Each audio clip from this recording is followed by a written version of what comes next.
Hello, everybody. Welcome this morning or this afternoon or this evening, depending on where you are. I'm Julie Flygare, President and CEO of Project Sleep, and I'm out here in Los Angeles, California, where it is still the morning. And just want to have everyone say hi really quick. So we have Anne. Hi, Anne. Hi, how are you? Good, good. And where are you? I'm in Northern Virginia, right outside of Washington, D.C. Awesome. And then we have two Laurens. So we can start with Lauren Thomas. Hi, Lauren. Hi. And where are you joining us?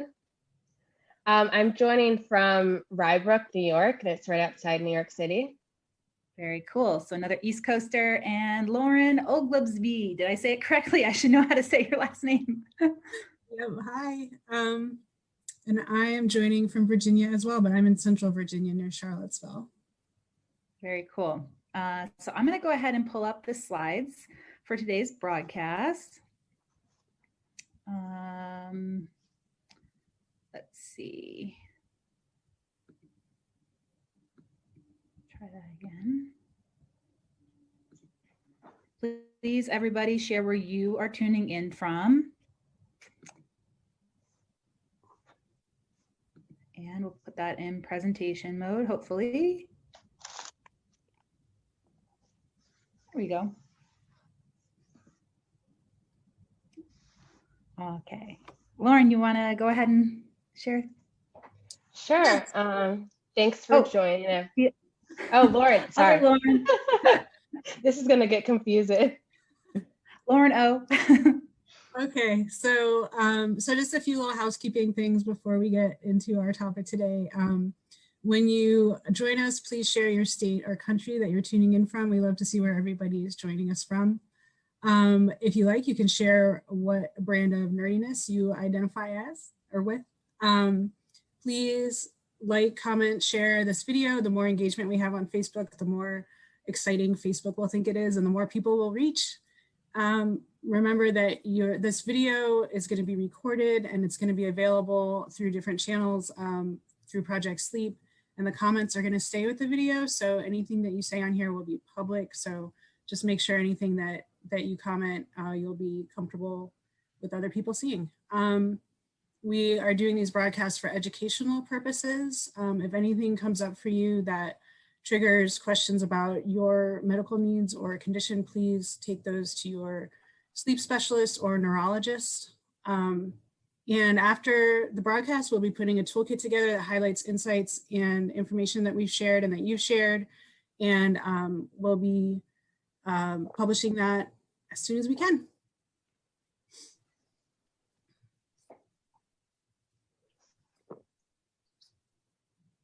And for today's broadcast, we're going to be talking about friends and family and narcolepsy. So looking at ways that people with narcolepsy and their loved ones and friends and family can support each other, support ourselves through our actions and communication.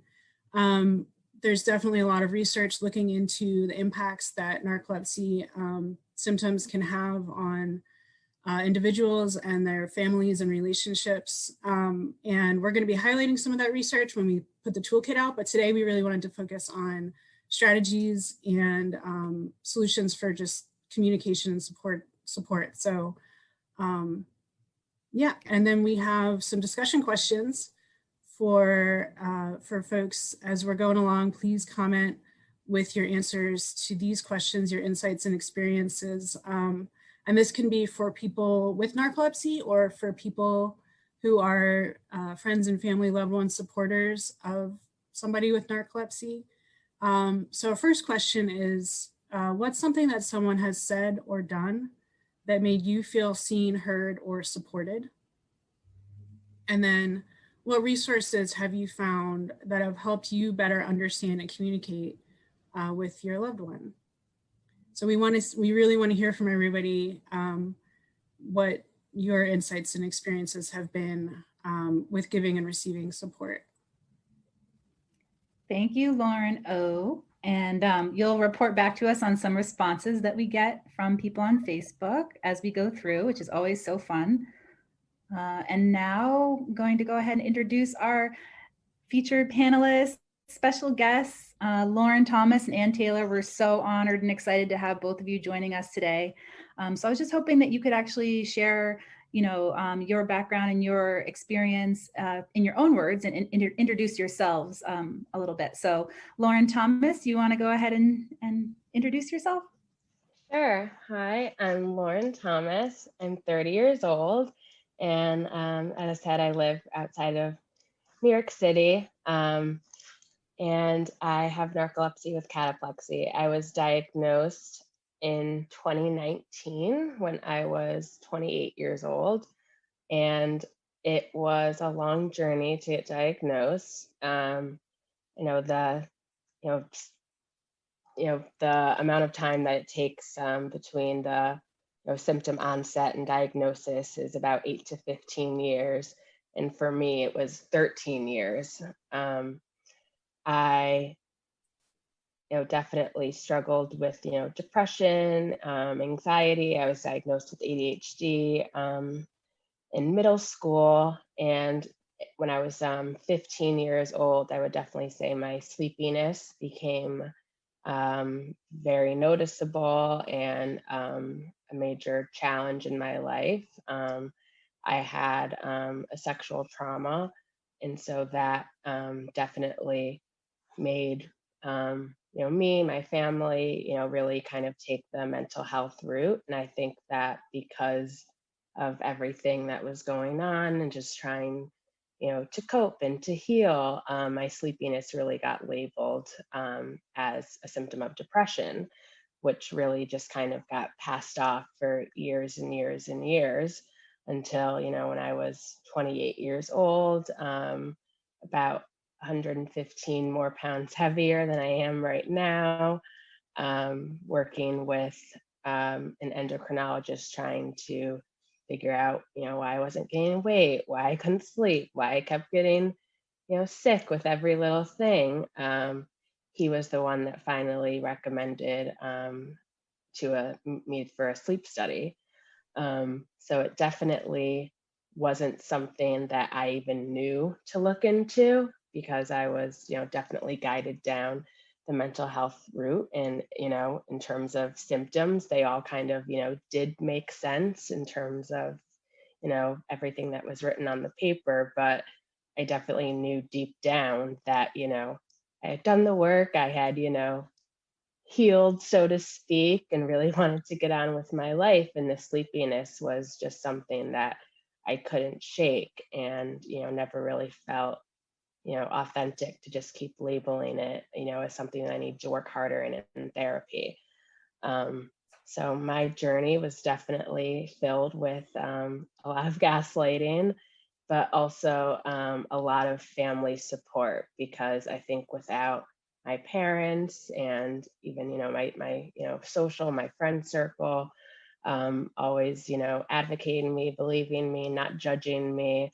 If something wasn't working, my parents, were always, ready to, go on to the next thing based on what I felt was right for me. So I feel very lucky, and I'm, now kind of finding out that, everyone doesn't have, the, superhero support system that I do. So I definitely love to share my story, share my, resources for anyone to, take any little bit they can to make their situation a little better. Thank you, Lauren. Thanks so much for sharing about your background and already so many great insights. Oh my gosh. This is where I share my brand of nerdiness. Yes, please. So my brand of nerdiness is I'm a crystal nerd. So I really love collecting like different rocks and, crystals and, beautiful things. This is a sunstone that like kind of glimmers sometimes, but they're really beautiful. And then I think, when you like have a, illness that a lot of people don't really have a lot of answers for, you kind of just, look for any little thing to bring you some peace and beauty. So that's kind of how I got into them. And they're kind of like pocket art. I love that. I was gonna say crystals are kind of cool. Like, I don't know, I think they're almost like cool, but then when you start saying more about, rocks, all right, rocks seem nerdy. Yeah, well, I don't know if Matt's watching on here, but he's really into the rocks and the fossils, but Yep. I feel like they're all like earth rocks, and some are a little sparklier than others, but Oh, I love my it. my fun nerdiness. Yes. And I love your Instagram. I feel like you always point out the little things, the little joys in your life. And that has, it's just a wonderful reflection and always reminds me to do the same in mine and also Thank enjoy you. your moments. So I love your stair walks. Oh, thank you. Thank you. Yeah, we're all going to do one together someday. So Anne, you want to go ahead and share a little bit about your background, your brand of nerdiness as well. And yeah, just share. Absolutely. I'm so honored to be here. I seek daily inspiration from you, Julie and Lauren. My name is Anne Taylor. I'm born and educated in Denmark, and I came to the US in '99. I married the handsome man that you see in the picture, and those are my two daughters. My oldest, Victoria, is 19, and Josephine is my youngest, and she's 16. I've been a nurse for over 22 years now, and I work in home health care. And then my husband and I have a company where we offer evidence-based music intervention into hospitals to reduce anxiety and improve the patient experience. My introduction with, on top of all those two jobs, I'm also so honored. I actually sit on the board of Project Sleep.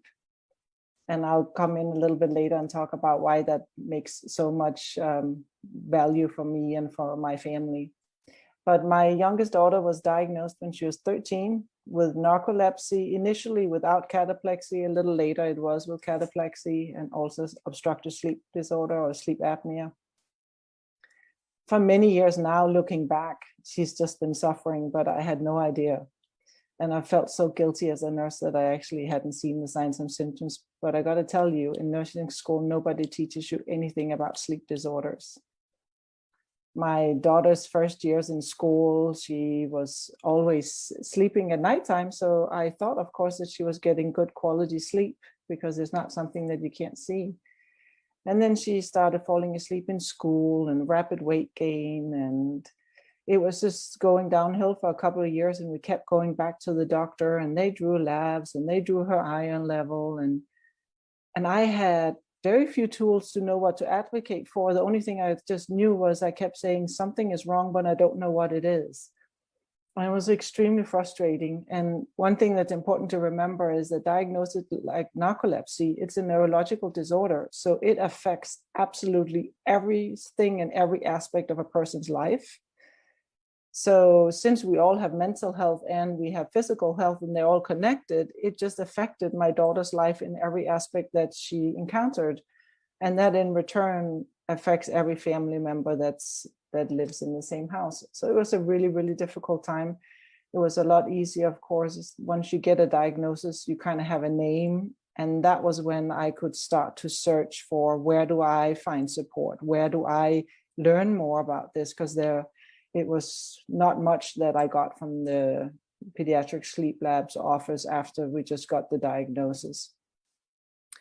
I read Julie's book, Wide Awake Dreaming, and that just brought me a whole new vocabulary. And I felt that finally I had found a village. And then through Julie and Project Sleep, and thank God for social media, it slowly from there expanded. And today, that just makes my little suitcase of support as a caregiver a lot fuller.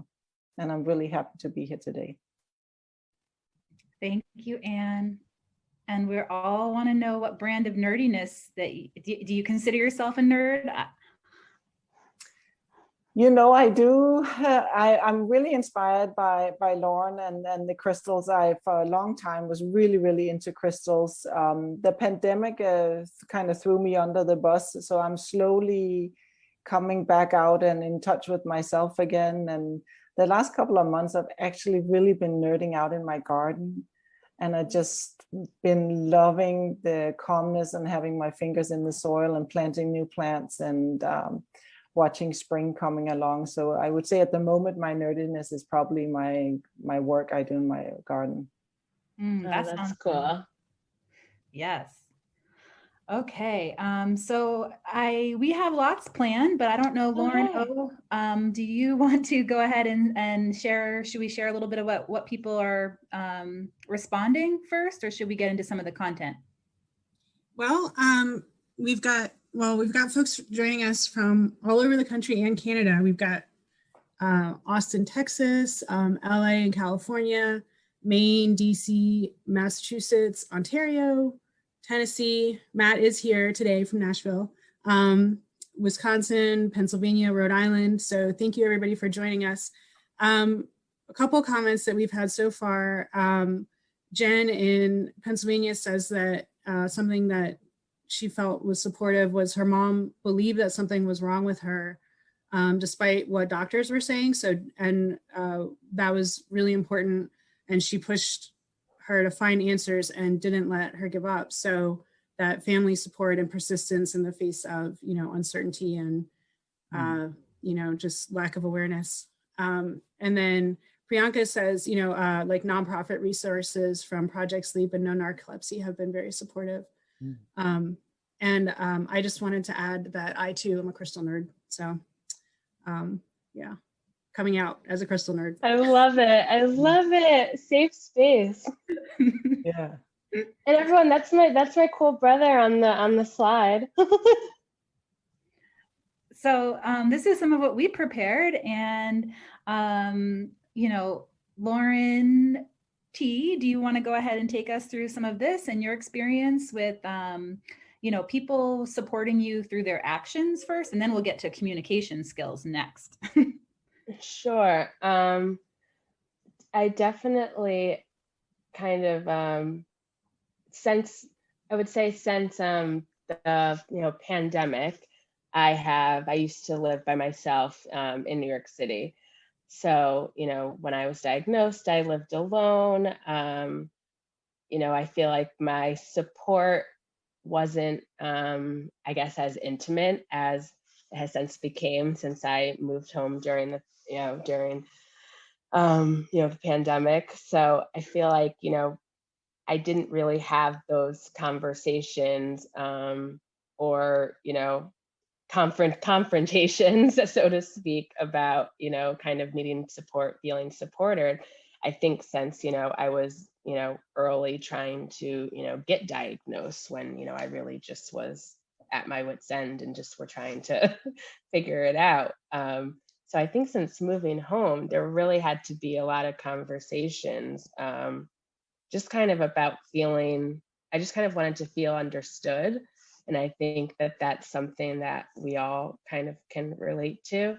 But I think that there's a lot of shame, especially for, the person with narcolepsy when, they're in an environment with, other people that, aren't typically, anyone that's, kind of used to seeing their sleepiness, seeing their cataplexy, seeing their moodiness, that it was really important that my family, I think, understood. And I think even just conserving my own energy, I thought it was really sweet that they all definitely went out of their way to, look for resources. I can't remember if it was my mom or my grandma, but they gave me Julie's book.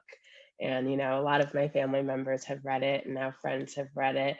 And so, we got to hear, about Julie's perspective, which is, even how I got, connected with, all of my new friends, different podcasts. And, my dad will,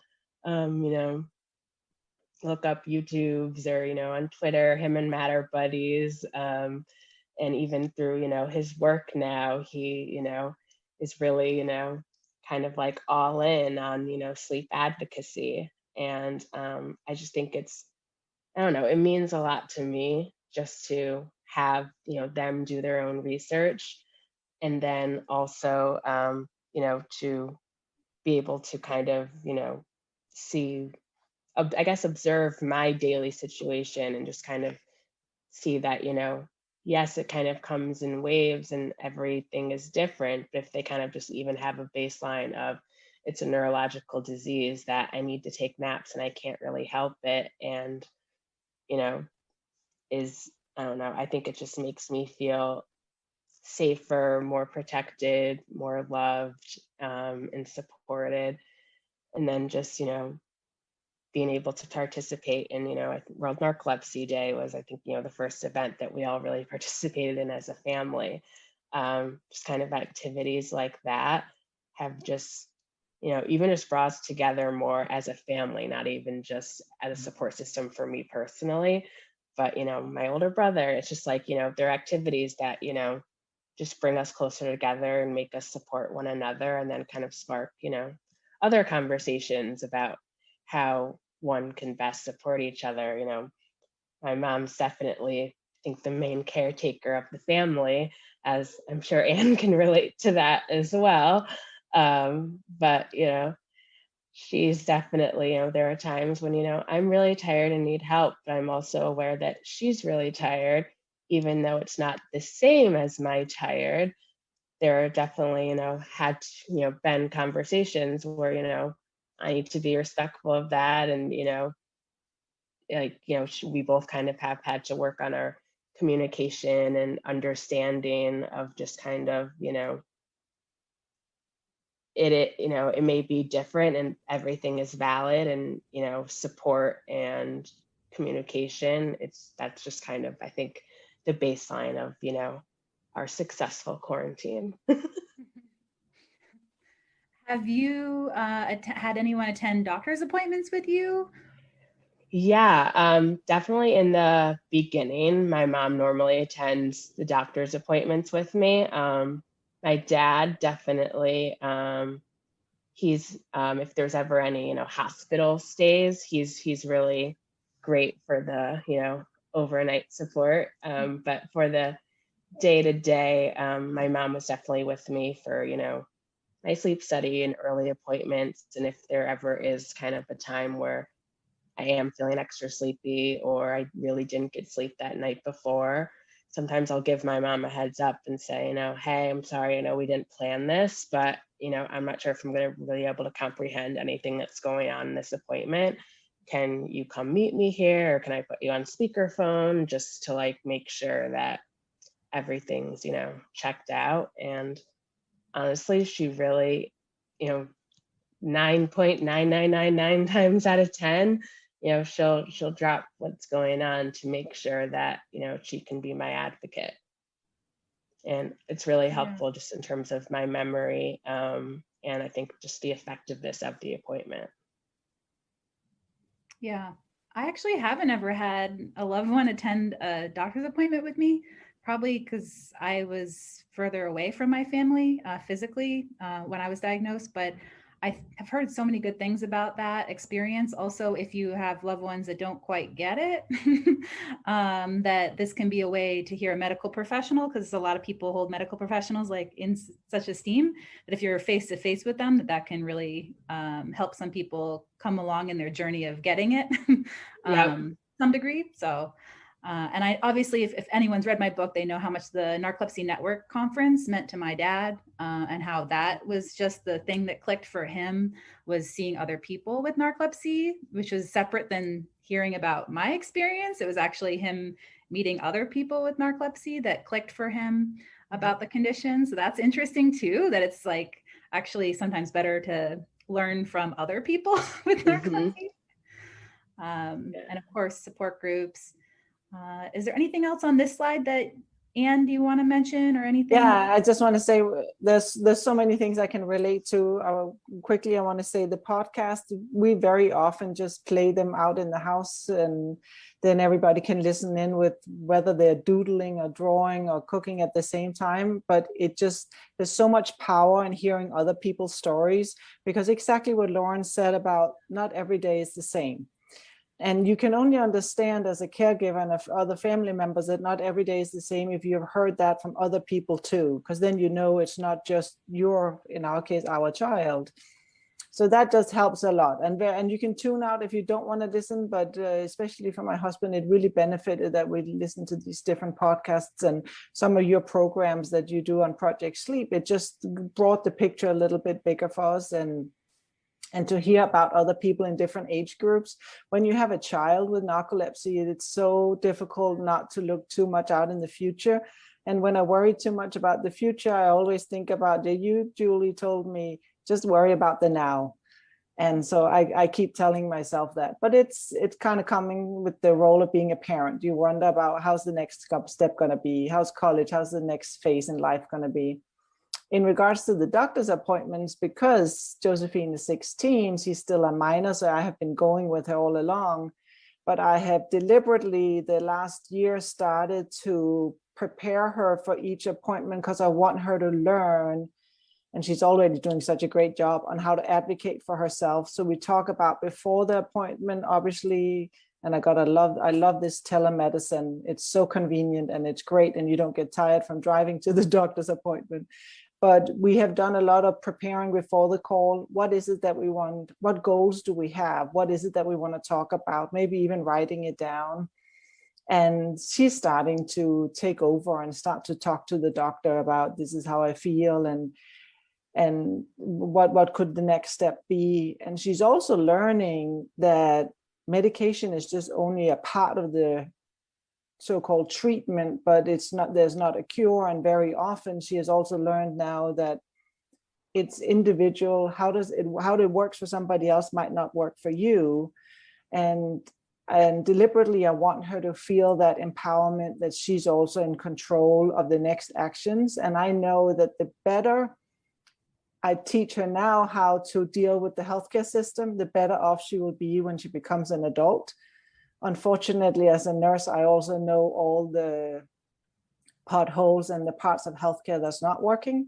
So I'm also in the process of making a folder for her with copies of all the labs and all the stuff that she's gone through, because not only, like Lauren said, it can be a day where you just have a foggy mind, but it's also difficult to remember what maybe happened a year earlier. And then also take note that doctors don't talk to each other. It is your job as the patient to make sure the X has talked to Y. That means that you need to know the fax number, the phone number, the information of the next doctor. And that can be so overwhelming when you at the same time are battling such a debilitating disease as narcolepsy. So I look at that's part of my job. And I hope that I can send her out into adult life with some good tools. And when you're done with that, can you come do mine? Because I'm Yes, I'll go with you to your doctor, Julie. And that's such a gift for her that I'm not sure that, I don't know, that she'll appreciate now, but that's just such a gift, because my mom, she's amazing and doing it all now, but fortunately, I guess it's not even either, just it was different when I was in high school, because I didn't have all of kind of the co-occurring illnesses that I'm dealing with. But now kind of having to learn and organize it all later on, it's kind of she'll be such a step ahead. Such a gift. I hope so. And you're also just outed yourself as a binder nerd. Are you creating a folder or a binder? And I wanted to portfolio. Yeah, I want to save on paper also, Julie. So I'll make an electronic one, or I'm making an electronic one too. It's just that sometimes it's easier when you're sitting in the office. If the doctor says, I don't know, well, you can pull it right up. This test was done on this and this date. Here we go. And like all the medications that you've tried in the past, and like who can remember all of that? Documentation is the key. Yeah. Well, this is some more that we had for supporting through actions before we get to communication skills. And I know, Lauren, I think you really helped us come up with some of these. So excited to hear what you might say about these ones. Yeah. I mean, I really feel like I've just had to I think it also really helped being diagnosed later on in life. I mean, I feel like it's weird to put positive spins on such a kind of, sometimes debilitating condition. But I think just, having, I've already kind of, had more friendship boundaries and, relationships and things like that and was dealing with sleepiness for so long that when I got the name for it, I was kindly able to just say like, okay, sorry, I can't make it because, I'm sleeping because of my, sleep disorder instead of just because, I was already, kind of, I had gotten past the point where, I couldn't live a double life anymore. Like it was just, out in the open. It wasn't, I know sometimes we can fake it, but it definitely kind of, was, over consuming for a bit there until I got on medication. So I think it's just really being honest about kind of where you are. Like I definitely know, being, a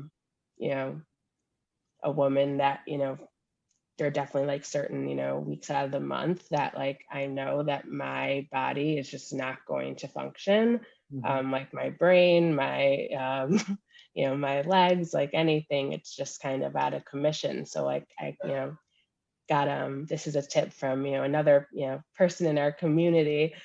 She says she put a calendar alert kind of in her phone every month, like your brain's about to turn to mush, but don't worry, it's because of what's going on inside of your body. So I think just even having those alerts in your calendar, and if you're can you communicate that with your partner, your parents, your roommates, and then just kind of if you're taking if you know that you didn't get a good night's sleep, I think just unfortunately you really do have to take the first step in communicating what's going on, because unfortunately they can't just see it on your face, or you don't have a bloody nose, they can't just look at you and say, oh no, she needs help. We can present very, very functioning. So I've definitely, I think the hardest part has been to take that first step and, saying, this is going to be a really difficult day for me. I'm going to need help. And then, taking that as it comes instead of, kind of being in complete distress all day and then ending up, in the afternoon, really upset, emotional. And, people are like, what's going on? And I'm like, well, I've just needed help in this, instead of just, saying earlier, like, I'm going to need help, but then you get yourself so exhausted. So I think just being able to say that before it gets kind of, past the point of fatigue, because as we know, when we're past the point of that nap, it's, I call myself like a toddler having a tantrum. Like there's just nothing you can do about it. I think just once you've kind of been able to put that into action, I think your life can just become a lot more manageable. And then, people kind of, I think, will start feeling more of a routine and more of a flow, and then even being able to get to notice what's going on, and then even what questions to ask once you've kind of started and put, up, I guess, that first, invitation to, participate in the care. So maybe we should have started with communications first instead Sorry, did that make sense? No, but it's all such a great point. I was just going to say, I think the last one is something that was important to me, people showing up in different ways. That was a little bit more about my outer circle, more like, not like my closest friends and family, but kind of like your next level of friends group, and realizing that not all those people really, maybe I wasn't capable or they weren't, but they showed up in different ways. So it'd be really interesting for me. I couldn't quite always predict that. And just trying to be grateful for those that did. So like when I hosted a sleepwalk on the National Mall, I had a few friends show up there that literally, like, we've never really talked about my narcolepsy, but they could do that. They could, right. That maybe they didn't want to sit and have tea and talk about narcolepsy, but they could show up at an event I was hosting and be there physically, when other friends I was actually closer with, I thought, about my narcolepsy, didn't show up. So it's just, and I always try to not see that in the negative way of those that didn't, but more just take the love from wherever it comes from and the support in different ways. Yeah. Like I've had certain friends that, will probably watch this, at some point and maybe not even mention it to me, which is fine, but just, kind of need to do their research and kind of need to get an understanding on their own. And then I'll have, other friends that, text me, weekly or, every frequently, just to kind of check in, ask how I'm doing, ask if I need, any help getting my medications. And then there's other friends that just, will, donate if I'm doing the sleep in. And I have other friends that do neither, which is, also fine. And, we talk about Grey's Anatomy, and our relationship is, just as full in other ways. So I think it's, definitely had to be something where I've had to level my expectations. And it's definitely, been through, trial and error, but now I'm definitely, I think, getting a hold of my own ego. And is there anything on this slide you want to mention before we? I will live with this, the first one, flexibility with plans. You have to be flexible because not one day is the same as the next. I talked to Josephine a little bit before I was going on, and I said, are there anything that you want to tell me about? And she said, no, you just always anticipate my needs. And I think one of the things as a caregiver, you guys talked about that when you, for example, wake up from a nap and your mind is foggy, or maybe your mood is a little bit far from being pleasant. That's something that has been a struggle for us as caregivers, my husband and I especially, to learn when is it just that you're just moody, or when is it that it's narcolepsy, and you never know which one. And I've actually just come to find out, if I just put a big glass of either water or coconut water or something next to her after she wakes up, and she'll come 20 minutes later and she'll say thank you. And it's just also just know as a caregiver, that is not the time to start to say, hey, did you do your homework? You have to really be flexible and feel the room a little bit. But that all those things are easier to do when you have an understanding of what narcolepsy is and how it presents itself and how each day is different. It also means that you can't maybe plan like a long event. Or maybe it is better to have, before COVID, to have friends over for dinner than going somewhere, because then at least she could withdraw to her room when she just needed to be by herself. All these things, all this flexibility has to be part of our everyday lives. And some days maybe she wants to go and do something, and other days she says, no, I just want to lay here on the couch. And it's not I can't sleep, but I'm just going to lay here and just watch TV. And that, to the naked eye, for other people coming in from the outside that don't know about narcolepsy, could just present as a lazy teenager. Mm-hmm. So when we had in-person schooling, I always start the school year off of hosting a meeting with all the teachers and the counselors. And I look at it from a professional standpoint. I present what narcolepsy is, and I give them all these printouts from Project Sleep. But then I tell them in details about what Josephine's needs are. But those things are extremely important, and then I have to reiterate it sometimes throughout the year. But you need to teach everyone that's involved in your child's life to please be flexible with the plans, because maybe in the beginning of the school day she's good. By the rest of the day, she might look like she's there and her eyes are open, but she's not there. So there needs to be some compassion and some understanding. So that, yeah, I can definitely relate to the flexibility. Yeah. All right, guys. Well, we have a lot more to get to still. Lauren, do we want to check in at all with what people are saying online? Yeah.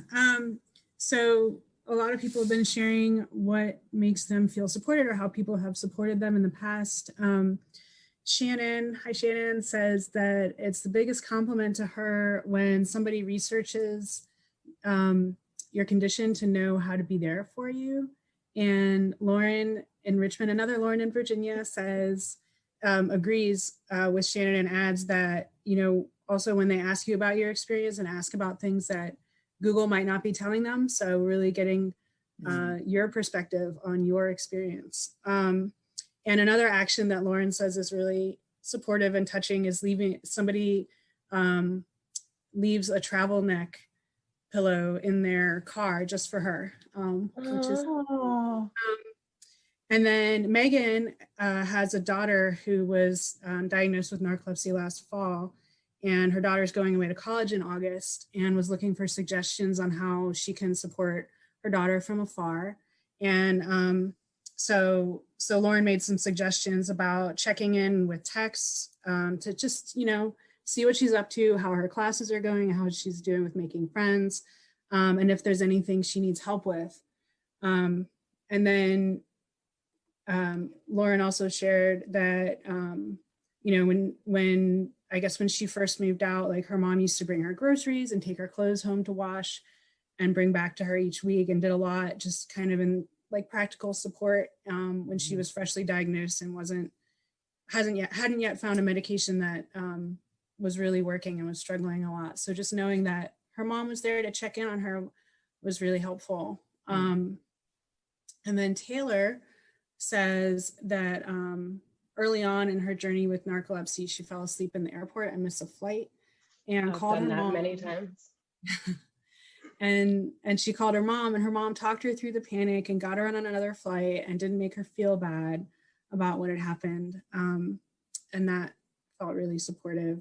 And then Matt talking about how it's essential to have boundaries. So maybe Matt can elaborate on that a little bit about how he has boundaries in his relationships and how they go both ways. And then Rochelle says that understanding that not everyone can show up for her in the same way has really helped her recognize and appreciate all the different types of support that she does get. So thank you for all those comments from everybody, and keep them coming. For the mom who has the daughter that's going away to school, I definitely, I'm not sure if you're aware of, if you guys have looked into any of the disability services that the university has to offer, but I know when I first went away to school, and it was even before I was diagnosed with narcolepsy, but I did get accommodations for my ADHD, which was, very helpful. I had, was able to get, access to, different, printout of notes and, just kind of, other things that, were helpful just because of, how my brain was working. And I'm sure that there's, lots of resources that are available for her that can be, discreet and, just, a tool that is, available for use. Definitely. And we will do a broadcast more specifically on that topic. I think we're looking at August before, hopefully maybe you should do July. I don't know. We should talk about that before people go back to school. So we will do more on that specific topic because it's such a big topic in and of itself and so important. So thank you, Lauren, for mentioning that.